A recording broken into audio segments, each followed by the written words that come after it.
Good morning, students. In the previous class, we had discussed some basic concepts relating to the statistics. Some basic concepts relating to the statistics in the science, what you had studied in the first PUC, the same concepts we had come across in the previous class. ಅಂದರೆ ಮೊದಲ PUCಯ statistics ಒಂದು subject ಅಲ್ಲಿ ಏನು concept ಗಳನ್ನು ನಾವು ಕಲಿತಿದ್ದೀವಿ ಅವೆಲ್ಲ concept ಗಳನ್ನ ಮತ್ತೊಮ್ಮೆ ರೀಕ್ಯಾಪ್ಚುಲೇಟ್ ಮಾಡುವಂತಹ ಕೆಲಸವನ್ನ ನಾವು ಹಿಂದಿನ ಕ್ಲಾಸಸ್ ಗಳಲ್ಲಿ ಮಾಡ್ತಾ ಬಂದಿವಿ.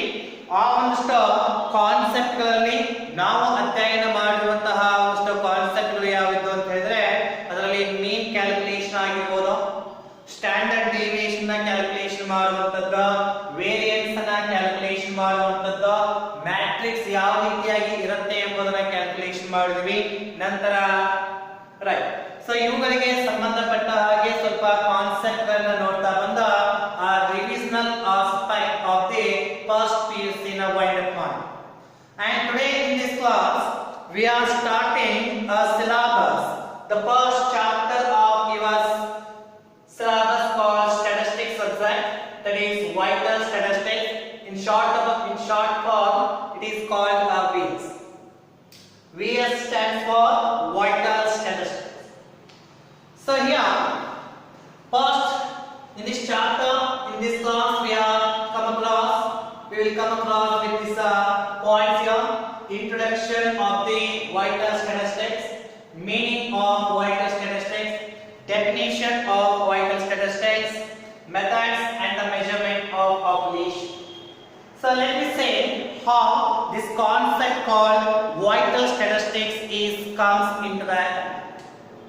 If you say any countries, the development of countries is totally depend upon the human beings, right? How the contributions of the human beings are going to be made. Based upon those contributions, the development of the countries is possible. So ಯಾವುದೇ ಒಂದು ದೇಶವನ್ನ ತೆಗೆದುಕೊಂಡಾಗ ಆ ದೇಶದ ಒಂದು ಬೆಳವಣಿಗೆ, ದೇಶದ ಅಭಿವೃದ್ಧಿಯು ಯಾವುದರ ಮೇಲೆ ಡಿಪೆಂಡ್ ಆಗಿರುತ್ತೆ? ಆ ದೇಶದಲ್ಲಿ ಇರ್ತಾ ಇರುವಂತಹ ನಾಗರಿಕರು ಅಂತ ಹೇಳಿದ್ರೆ ಹ್ಯೂಮನ್ ಬೀಯಿಂಗ್ಸ್ಗಳು ಯಾವ ರೀತಿಯಾಗಿ ಕಾಂಟ್ರಿಬ್ಯೂಷನ್ ಮಾಡ್ತಾ ಬರ್ತಾರೆ, ಆ ಒಂದು ಕಾಂಟ್ರಿಬ್ಯೂಷನ್ ಮೇಲೆ ಆ ಒಂದು ದೇಶದ ಅಭಿವೃದ್ಧಿ ನಿಂತಿರುತ್ತೆ ಅನ್ನೋದು. Hence here, the study of the human population is very essential because development of the country is possible with the help of the contribution of the human beings only. The study of human beings are called as a demography. ಹೀಗಾಗಿ ಮನುಷ್ಯರ ಬಗ್ಗೆ ಅಧ್ಯಯನ ಮಾಡುವಂತಹ ಒಂದು ವಿಭಾಗವನ್ನ ನಾವೇನಂತ ಕರೀತಾ ಇದ್ದೀವಿ? Demography ಅಂತ ಹೇಳಿ ಕರೀತಾರೆ. So study about the human beings in the sense here, human related activities are being studied. ಅಂದ್ರೆ ಮನುಷ್ಯರಿಗೆ ಸಂಬಂಧಪಟ್ಟ ಹಾಗೆ ಇರುವಂತಹ ಆಕ್ಟಿವಿಟಿಗಳು, ಮನುಷ್ಯರಿಗೆ ಸಂಬಂಧಪಟ್ಟ ಹಾಗೆ ಬರ್ತ್ ಆಗಿರಬಹುದು, ಮನುಷ್ಯರಿಗೆ ಸಂಬಂಧಪಟ್ಟ ಹಾಗೆ ಸೆಕ್ಸ್ ಆಗಿರಬಹುದು, ಲಿಂಗತ್ವ ಆಗಿರಬಹುದು, ಅಥವಾ ಅವರ ಆಕ್ಯುಪೇಷನ್ ಆಗಿರಬಹುದು, ಆ ಒಂದು ಮನೆಯಲ್ಲಿ ಇರ್ತಾ ಇರುವಂತಹ ಜನಸಂಖ್ಯೆ ಆಗಿರಬಹುದು, ಇವೆಲ್ಲ ಆಸ್ಪೆಕ್ಟ್ ಗಳನ್ನ ನಾವು ಡೆಮೋಗ್ರಫಿ ಎಂಬ ಒಂದು ಕಾನ್ಸೆಪ್ಟ್ ಅಲ್ಲಿ ಅಧ್ಯಯನವನ್ನ ಮಾಡಬಹುದು. ಹೀಗಾಗಿ ಈ ಮನುಷ್ಯರ ಬಗ್ಗೆ ಸ್ಟಡಿ ಮಾಡ್ತಾ ಇರುವಂತಹ ಒಂದು ಕಾನ್ಸೆಪ್ಟ್ ಅನ್ನ ನಾವು ಡೆಮೋಗ್ರಫಿ ಅಂತ ಹೇಳಿ ಕರಿತಾ ಇದ್ದೀವಿ. ಸೊ ಹೀಗಾಗಿ ಈ ಡೆಮೋಗ್ರಫಿಯ ಒಂದು ಕಾನ್ಸೆಪ್ಟ್ ಅನ್ನ ನಾವು ಕ್ಯಾಲ್ಕುಲೇಷನ್ ಮಾಡುವಂತಹ ಕಾರಣಕ್ಕಾಗಿ ನಮ್ಮ ಸಂಖ್ಯಾಶಾಸ್ತ್ರದಲ್ಲಿ ಒಂದು ವಿಶೇಷವಾದಂತಹ ಬ್ರಾಂಚ್ ಉಟ್ಕೊಂಡಿದೆ. ಆ ವಿಶೇಷವಾದಂತಹ ಬ್ರಾಂಚ್ಗೆ ನಾವು ಕರಿತಾ ಇರೋದು vital statistics. So in this is what we are saying, the introduction of the VS, introduction of the vital statistics. How it was introduced? The introduction of the vital statistics is totally depend upon the human beings. Human beings are very important for the development of the country. Hence, the study of human beings are very essential. The study of human beings and the related activities are called as a demography here, and in order to study the demographical aspect of the human beings, a concept called vital statistics is comes into the effect. So ಮನುಷ್ಯರು ಬಹಳ important ಆಗಿರ್ತಾರೆ. ಒಂದು ದೇಶವನ್ನು ತೆಗೆದುಕೊಂಡಾಗ ಆ ದೇಶದ ಅಭಿವೃದ್ಧಿ ಮನುಷ್ಯರ ಮೇಲೆ ಡಿಪೆಂಡ್ ಆಗಿರುತ್ತೆ ಅನ್ನುವಂಥದ್ದು. ನಂತರ ಈ ಮನುಷ್ಯರನ್ನ ಅಧ್ಯಯನವನ್ನ ಮಾಡುವಂತಹ ಒಂದು ಕಾನ್ಸೆಪ್ಟ್ ಗೆ ಡೆಮೋಗ್ರಫಿ ಅಂತ ಹೇಳಿ ಕರೀತಾರೆ. ಈ ಡೆಮೋಗ್ರಫಿ ಒಂದು ಕಾನ್ಸೆಪ್ಟ್ ನ ಅಧ್ಯಯನ ಮಾಡುವ ಸಲುವಾಗಿ ಸಂಖ್ಯಾಶಾಸ್ತ್ರದಲ್ಲಿ ವಿಶೇಷವಾದಂತಹ ಒಂದು ಕಾನ್ಸೆಪ್ಟ್ ಬ್ರಾಂಚಸ್ ಅಲ್ಲಿ ಹುಟ್ಟಿಕೊಂಡಿರುವಂತದ್ದು. ಆ ವಿಶೇಷವಾದಂತಹ ಬ್ರಾಂಚಸ್ ಗೆ ನಾವು ಕರೀತಾ ಇರೋದು vital statistics. Got the point? This is what we are saying the introduction aspect of the vital statistics. So next we will come to the meaning. Before discussing the meaning of the vital statistics, here I will come across with this term vital. Vital means what? Vital is nothing but it's an important. The synonyms of the vitals is nothing but an important. Vital ಇನ್ನೊಂದು ಸಮಾನಾರ್ಥಕ ಪದ ಯಾವುದು ಅಂತ ಹೇಳಿದ್ರೆ important ಅಂತ ಹೇಳಿ ನಾವು ಹೇಳ್ತೀವಿ. So vital statistics nothing but important statistics. So now we will discuss the meaning of the vital statistics here. Vital statistics is the numerical records pertaining to the events connected with the study of human population. They exclusively deals with the birth, marriages, divorce, sickness and death of the human population. So what they are saying here? Vital statistics is the numerical records relating to the events of the human beings. So events of human beings in the sense some important aspects of the human lives ought to be recorded. That is what we are saying the vital statistics. ಅಂದ್ರೆ ಮನುಷ್ಯನ ಜೀವನದಲ್ಲಿ ನಡೆಯುವಂತಹ ಕೆಲವೊಂದು important ಘಟನೆಗಳನ್ನ important ಈವೆಂಟ್ಗಳನ್ನ ನಂಬರ್ಗಳಲ್ಲಿ record ಮಾಡುವಂತಹ ಒಂದು ಪದ್ಧತಿ. ಆ ನಂಬರ್ಗಳಲ್ಲಿ ರೆಕಾರ್ಡ್ ಮಾಡುವಂತಹ ಪದ್ಧತಿಗೆ ನಾವು ಕರೀತಾ ಇದ್ವಿ ವೈಟಲ್ ಸ್ಟ್ಯಾಟಿಸ್ಟಿಕ್ಸ್ ಅಂತ ಹೇಳಿ. So here question may be arises what might be those activities which are very important to the human beings. ಹಾಗಾದ್ರೆ ಮನುಷ್ಯನ ಜೀವನದಲ್ಲಿ ನಡೆಯುವಂತಹ ಇಂಪಾರ್ಟೆಂಟ್ ಆಕ್ಟಿವಿಟಿಗಳು ಇಂಪಾರ್ಟೆಂಟ್ ಆಸ್ಪೆಕ್ಟ್ಗಳು ಯಾವ ಇರ್ತವೆ? So this vital statistics is exclusively deals with the concept called births, marriages, divorce, sickness and death. ಹೌದಾ? ಮನುಷ್ಯನ ಜೀವನದಲ್ಲಿ important ಆಗಿರುವಂತಹ ಘಟನೆಗಳು ಯಾವುವು? ಬರ್ತ್ ಆಗಿರಬಹುದು, ಮನುಷ್ಯ ಹುಡ್ತಾನೆ, ಮನುಷ್ಯನ ಜೀವನದಲ್ಲಿ ಆಗುವಂತಹ ಒಂದು ಅತ್ಯಮೂಲ್ಯವಾದಂತಹ ಘಟನೆ ಅಂತ ಕರೀಬಹುದು ಬರ್ತ್.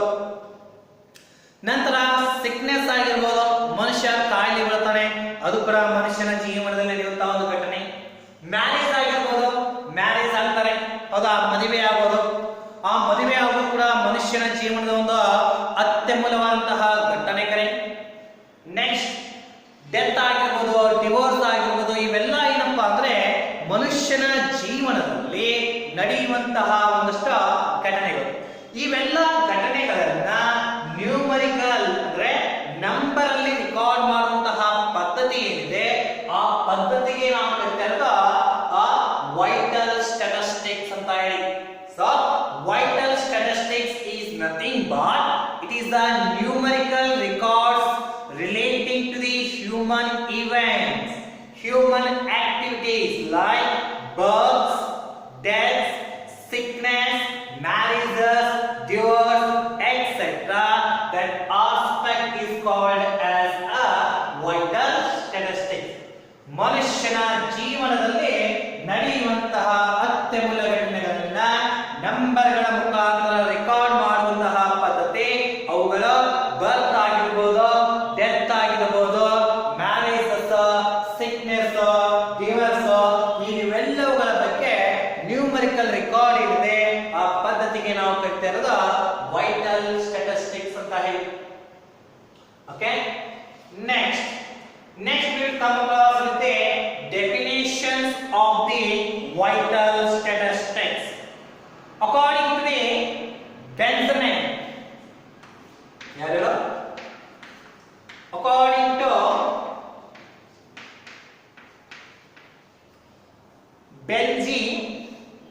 Benjamin,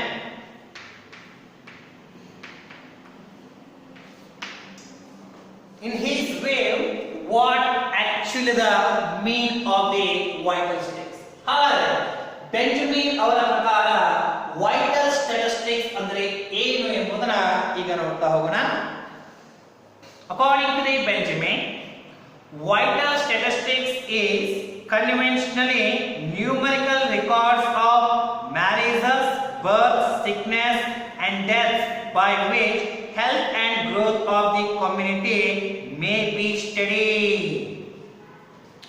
So conventionally, Benjamin is saying here, conventional record of the births, marriages, sickness, death of the human activities based upon this, the growth and health of the community may be studied. ಅಂದ್ರೆ Benjamin ಹೇಳೋ ಪ್ರಕಾರ ಇದು convention ಅಂತ ಏನು?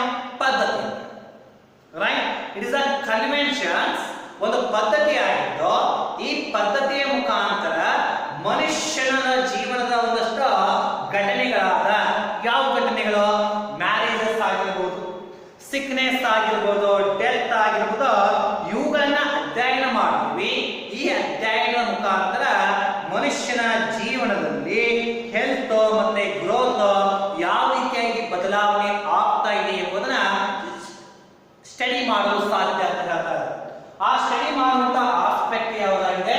Vital statistics ಆಗಿರುವುದು Benjamin ಅವರ ಒಂದು paper.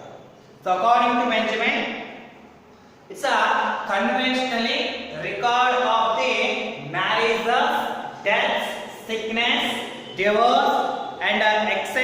of the human beings, and based upon this the health and growth of the human beings are studied, right? So the human related activities are there, and those human related activities like marriages, death, divorce, marriages, sickness and all things are going to be studied, and a numerical record of these all things are to be called as the vital statistics. And based upon the study, what actually the information will be known? The information called health, progress and the growth of the human beings are studied. ಹೌದಾ? Health ಅಲ್ಲಿ ಯಾವ ರೀತಿಯಾಗಿ ಬದಲಾವಣೆ ಆಗಿದೆ, health aspect of human beings ಗೊತ್ತಾಗುತ್ತೆ. ನಾವು vital statistics ಅನ್ನು ನೋಡಿದ್ರೆ ಮನುಷ್ಯನ ಜೀವನದ ಒಂದು ಹೆಲ್ತ್ ಆಸ್ಪೆಕ್ಟ್ ಅನ್ನು ಕೂಡ ಅಧ್ಯಯನ ಮಾಡಬಹುದು. ದೆನ್ ಕ್ವಶನ್ ಈಗ ಹೇಗೆ ಸಾಧ್ಯ, ಯಾವ ರೀತಿಯಾಗಿ ಸಾಧ್ಯ? ಸೊ ಡೆತ್, ಒಂದು ಪ್ರದೇಶವನ್ನು ತೆಗೆದುಕೊಳ್ಳೋಣ. ಆ ಪ್ರದೇಶವನ್ನು ತೆಗೆದುಕೊಂಡಾಗ ಆ ಪ್ರದೇಶದಲ್ಲಿ ಯಾವುದೇ ಪ್ರದೇಶ ಆಗಿದೆ, ವಾಸಿಸುವಂತಹ ಜನರು ಸಾವಿನ ಸಂಖ್ಯೆ ಜಾಸ್ತಿ ಆಗ್ತಾ ಇದೆ. ಸಾವಿನ ಸಂಖ್ಯೆ ಜಾಸ್ತಿ ಆಗ್ತಾ ಇದೆ ಅಂತ ಹೇಳಿದ್ರೆ ಅದರ ಅರ್ಥ ಏನು? ಹಾಗಾದ್ರೆ ಆ ಒಂದು ಪ್ರದೇಶದಲ್ಲಿ ವಾಸ ಮಾಡುವಂತಹ ವ್ಯಕ್ತಿಗಳ ಒಂದು ಹೆಲ್ತ್ ಅದು ಇಂಪ್ರೂವ್ಡ್ ಇದೆಯಾ ಅಥವಾ ಅದು ಡಿಕ್ಲೈನ್ ಇದೆಯಾ? ಹೆಲ್ತ್ ಅದು ಚಲೋ ಇದೆಯಾ ಅಥವಾ ಸರಿಯಾಗಿಲ್ವಾ? ಸರಿಯಾಗಿಲ್ಲ ಅಂತ ಅರ್ಥ. ಇದು ಯಾವ ರೀತಿ ಗೊತ್ತಾಗುತ್ತೆ? Based upon the death records, right? And even the growth of the community may be studied. Growth of the community may be studied in the sense of community ಯಾವ ರೀತಿಯಾಗಿ ಗ್ರೋತ್ ಆಗಿದೆ, ಒಂದು ಜನಾಂಗ ಯಾವ ರೀತಿಯಾಗಿ ಇಲ್ಲಿ ಇಂಪ್ರೂವ್ ಆಗಿದೆ ಎಂಬುದನ್ನು ಕೂಡ ನಾವು ಸ್ಟಡಿ ಮಾಡಲಿಕ್ಕೆ ಸಾಧ್ಯ.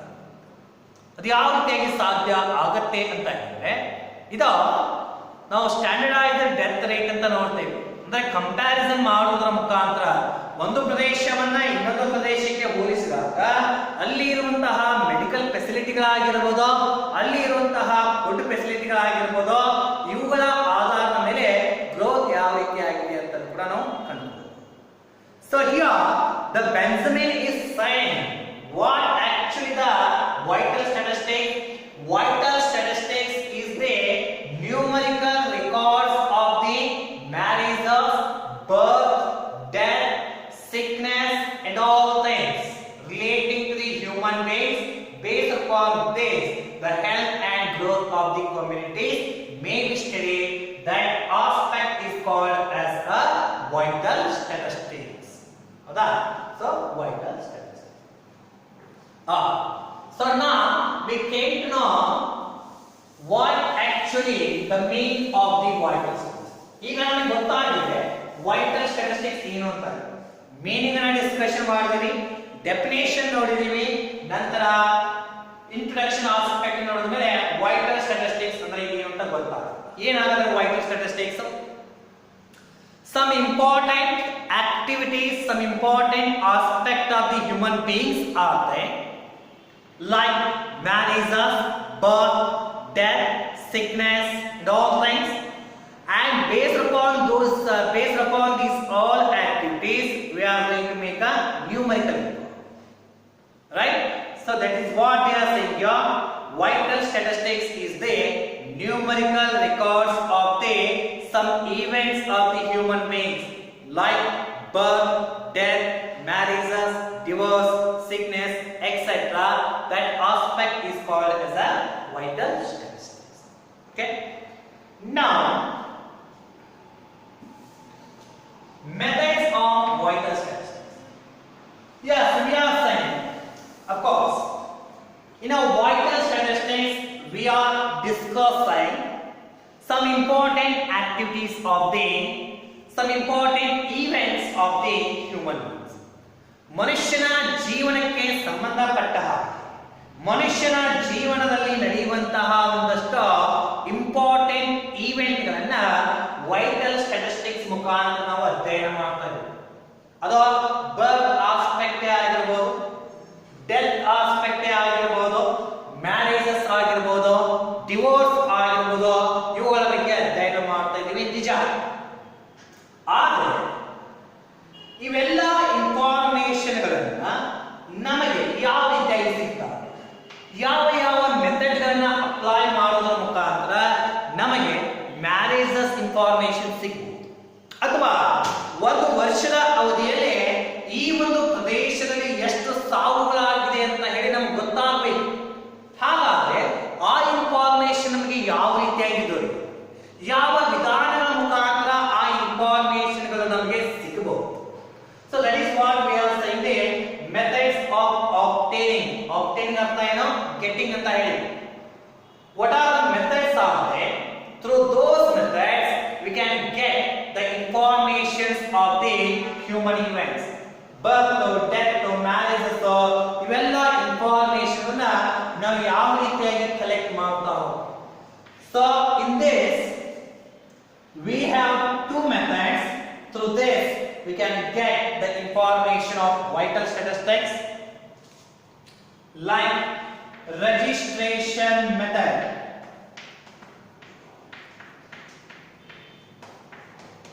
ಮೊದಲನೇದು registration method ಅಂತ ಹೇಳಿ.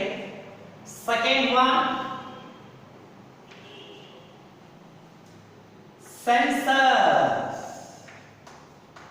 census enumeration method. ಹಾಗಾದ್ರೆ ಮನುಷ್ಯನ ಜೀವನದಲ್ಲಿ ನಡೆಯುವಂತಹ ಇಂಪಾರ್ಟೆಂಟ್ ಈವೆಂಟ್ ಗಳನ್ನ ಯಾವ ಮೆಥಡ್ಗಳ ಮುಖಾಂತರ ಕಲೆಕ್ಟ್ ಮಾಡಬಹುದು?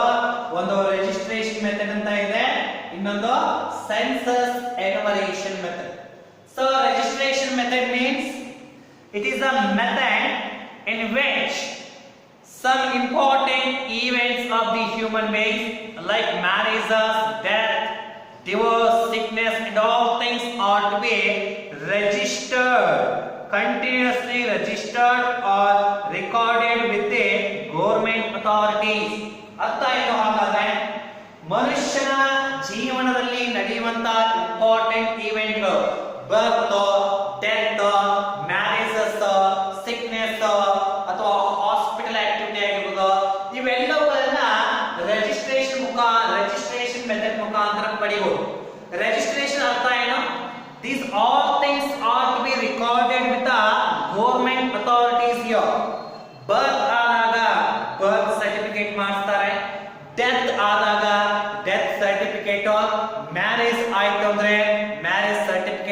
ಮಾಡಿಸಬೇಕು. ಡಿವೋರ್ಸ್ ಆದ್ರೆ ಡಿವೋರ್ಸ್ ಕೂಡ ನಾವು ಸರ್ಟಿಫಿಕೇಟ್ ಆಗುತ್ತೆ, ರಿಜಿಸ್ಟ್ರೇಷನ್ ಆಗುತ್ತೆ ಅದು ಕೂಡ. ಸೊ ಹೀಗೆ ಮನುಷ್ಯನ ಜೀವನದಲ್ಲಿ ಆಗುವಂತ ಎಲ್ಲಾ ಘಟನೆಗಳನ್ನ ನೋಂದಾವಣಿ ಮಾಡುವುದರ ಮುಖಾಂತರ ಎಲ್ಲಿ ಗೌರ್ಮೆಂಟ್ ಅಥಾರಿಟಿಗಳಲ್ಲಿ, ಹೌದಾ, ಬರ್ತ್ ಆಯ್ತು ಅಂದ್ರೆ ಹಳ್ಳಿಗಳನ್ನು ತೆಗೆದುಕೊಂಡಾಗ ಗ್ರಾಮ ಪಂಚಾಯತಿಯಲ್ಲಿ ಆಗ್ತವೆ, ಡೆತ್ ಆದ್ರೆ ಗ್ರಾಮ ಪಂಚಾಯತಿಯಲ್ಲಿ ಆಗ್ತವೆ ಹಳ್ಳಿಗಳಲ್ಲಿ. ಅದೇ ಶಹರವನ್ನು ತೆಗೆದುಕೊಂಡಾಗ ಶಹರಗಳಲ್ಲಿ ಮುನ್ಸಿಪಲ್ ಕಾರ್ಪೊರೇಷನ್ ಅಲ್ಲಿ, ಮುನ್ಸಿಪಲ್ ಕಾರ್ಪೊರೇಷನ್ ಅಂಡ್ ಗ್ರಾಮ panchayat are they part of the government authorities. Government ಅಥಾರಿಟಿಗಳೇ ಅವು. ಆ ಗೌರ್ಮೆಂಟ್ ಅಥಾರಿಟಿಗಳಲ್ಲಿ ನಾವು ಅವುಗಳನ್ನ ರಿಜಿಸ್ಟ್ರೇಷನ್ ಮಾಡ್ತಾ ಹೋಗ್ತೀವಿ. ಹೇಗೆ ಈ ಎಲ್ಲಾ ಇವೆಂಟ್ಗಳು ಆಗ್ತಾ ಹೋಗ್ತವೆ, ಆ ಇವೆಂಟ್ಗಳಿಗೆ ಅನುಗುಣವಾಗಿ ಅವುಗಳನ್ನ ನೋಂದಾವಣೆ ಮಾಡ್ತಾ ಹೋಗ್ತೀವಿ.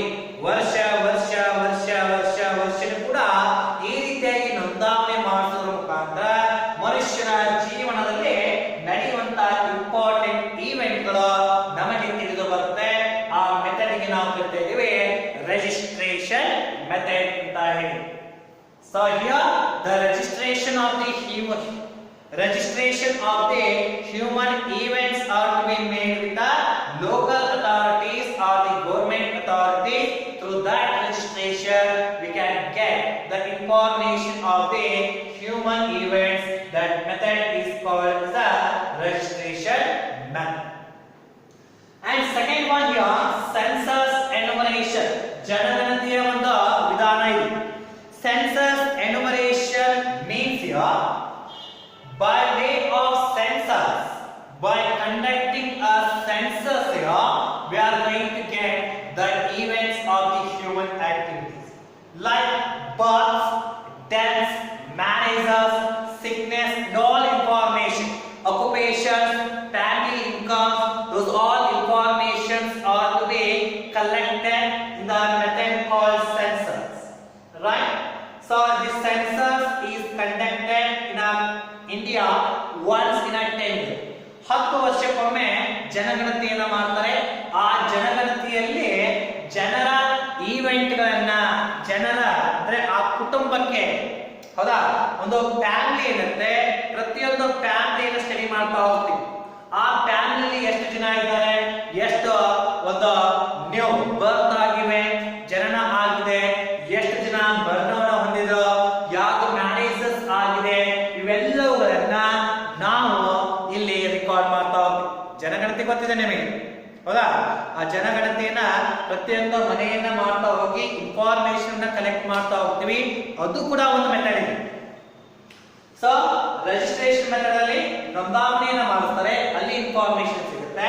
ಸೆನ್ಸಸ್ ಅಂದ್ರೆ ಜನಗಣತಿ, 10 ವರ್ಷಕ್ಕೊಮ್ಮೆ ನಡೆಯುವಂತ ಈ ಒಂದು ಜನಗಣತಿಯಲ್ಲಿ ಮನುಷ್ಯನಿಗೆ ಸಂಬಂಧಪಟ್ಟ ಹಾಗೆ ಎಲ್ಲಾ ಈವೆಂಟ್ ಗಳನ್ನ ಕಲೆಕ್ಟ್ ಮಾಡಲಾಗುತ್ತೆ.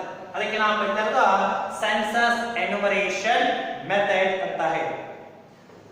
By seeing these two methods, we can give a conclusion now which method is more convenient and more suitable. ಯಾವ ಒಂದು ಇವೆರಡು ಮೆಥಡ್ಗಳನ್ನ ನೋಡಿದ್ವಿ. ಇವೆರಡು ಮೆಥಡ್ಗಳಲ್ಲಿ ಯಾವ ಮೆಥಡ್ ಬಹಳ ಸುಟೇಬಲ್ ಮೆಥಡ್, ಯಾವ ಮೆಥಡ್ ಇಂದ ಜನರಿಗೆ ಇನ್ಫಾರ್ಮೇಶನ್ ತೆಗಿಲಿಕ್ಕೆ ಸಾಧ್ಯ. So we can say registration method is the most suitable here. Through this we can get the genuine information and we can get the result out of the information. Registration method ಮುಖಾಂತರ ನಮಗೆ real information ಗಳು ಸಿಗ್ತಾ ಹೋಗ್ತವೆ. ಆ real information ಗಳ ಮುಖಾಂತರ ನಾವು ಮಾಡಿರುವಂತಹ ಎಕ್ಸ್ಪೆರಿಮೆಂಟ್ ಗಳಿಗೆ ರಿಯಲ್ ರಿಸಲ್ಟ್ ಸಿಗ್ತಾ ಹೋಗ್ತವೆ. ಆದ್ರೆ ಸೆನ್ಸಸ್ ಎನ್ಯುಮರೇಷನ್ ಇಲ್ಲಿ ಕೂಡ ಒಂದು ಇನ್ಫಾರ್ಮೇಶನ್ ಸಿಗುತ್ತೆ. ಆದ್ರೆ ಒಂದೇ ಒಂದು ಡ್ರಾಬ್ಯಾಕ್ಸ್ ಏನಪ್ಪಾ ಅಂದ್ರೆ ಇದು 10 ಇಯರ್ ಒಮ್ಮೆ ಮಾತ್ರ ನಡೆಯುತ್ತೆ. 10 ವರ್ಷ, ಈ 10 ವರ್ಷ ಫಾರ್ ಎಕ್ಸಾಂಪಲ್ ಈಗ 2011ರ ಜನಗಣತಿ ಆಗಿದೆ, ಇನ್ಫಾರ್ಮೇಶನ್ ಸಿಕ್ತು ನಮಗೆ. ಆದ್ರೆ 2015ರಲ್ಲಿ, 2018ರಲ್ಲಿ, 2019ರಲ್ಲಿ, 2020ರಲ್ಲಿ ಆದಂತಹ ಈವೆಂಟ್ಗಳು ಇದರಲ್ಲಿ ಗೊತ್ತಾಗುದಿಲ್ಲ, ಗೊತ್ತಾಗ್ತವೆ. ಆದ್ರೆ ಅಷ್ಟು ಅಕ್ಯುರೇಟ್ ಆಗಿ ಸಿಗೋದಿಲ್ಲ. ಅಕ್ಯುರೇಟ್ ಆಗಿ ಇನ್ಫಾರ್ಮೇಶನ್ ಎಲ್ಲಿ ಸಿಗ್ತಾವೆ, ರಿಜಿಸ್ಟ್ರೇಷನ್ ಮೆಥಡ್ ಅಲ್ಲಿ ಸಿಗ್ತಾವೆ ಅನ್ನುವಂಥದ್ದು. incur or occur, those all events are gets registered under the responsible authorities, under the respective authorities. ಯಾವಾಗ ಇವೆಂಟ್ಗಳು ಆಗ್ತಾ ಹೋಗ್ತವೆ ಆ ಇವೆಂಟ್ಗಳಿಗೆ ಅನುಗುಣವಾಗಿ ಅವುಗಳನ್ನ ರಿಜಿಸ್ಟ್ರೇಷನ್ ನಾವು ಮಾಡಿಸುತ್ತೇವೆ. ಅಂದ್ರೆ ಪ್ರತಿ ಒಂದು ವರ್ಷಕ್ಕೆ ಸಂಬಂಧಪಟ್ಟ ಹಾಗೆ ಇನ್ಫಾರ್ಮೇಶನ್ ಸಿಗ್ತಾ ಹೋಗುತ್ತೆ. ಆದ್ರೆ ಇಲ್ಲಿ 10 ವರ್ಷಕ್ಕೊಮ್ಮೆ ಮಾತ್ರ ಸಿಗುತ್ತೆ. ಹೀಗಾಗಿ ಇನ್ಫಾರ್ಮೇಶನ್ ಮಿಸ್ ಆಗುವಂತ ಚಾನ್ಸಸ್ ಇರುತ್ತೆ. ಆದ್ರೆ ರಿಜಿಸ್ಟ್ರೇಷನ್ ಮೆಥಡ್ ಅಲ್ಲಿ ಇನ್ಫಾರ್ಮೇಶನ್ ಮಿಸ್ ಆಗುವಂತ ಚಾನ್ಸಸ್ ಇರುವುದಿಲ್ಲ.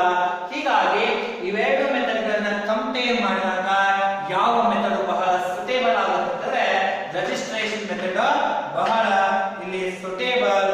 ಅಂದ್ರೆ ಇನ್ಫಾರ್ಮೇಶನ್ ಇಲ್ಲಿ ಕಂಟಿನ್ಯೂಸ್ ಆಗಿ ಮತ್ತೆ ಕಂಪಲ್ಸರಿ ಆಗಿ ಸಿಗ್ತಾ ಹೋಗ್ತವೆ.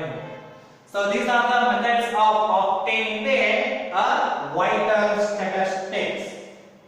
Okay, in the next class we'll start with the measurement of the population. How population of the one particular area, one particular country and one particular town is to be calculated. For that we have a formula. Based upon that formula information we will calculate the population, estimated population of the particular area, okay, in a particular year. Thank you.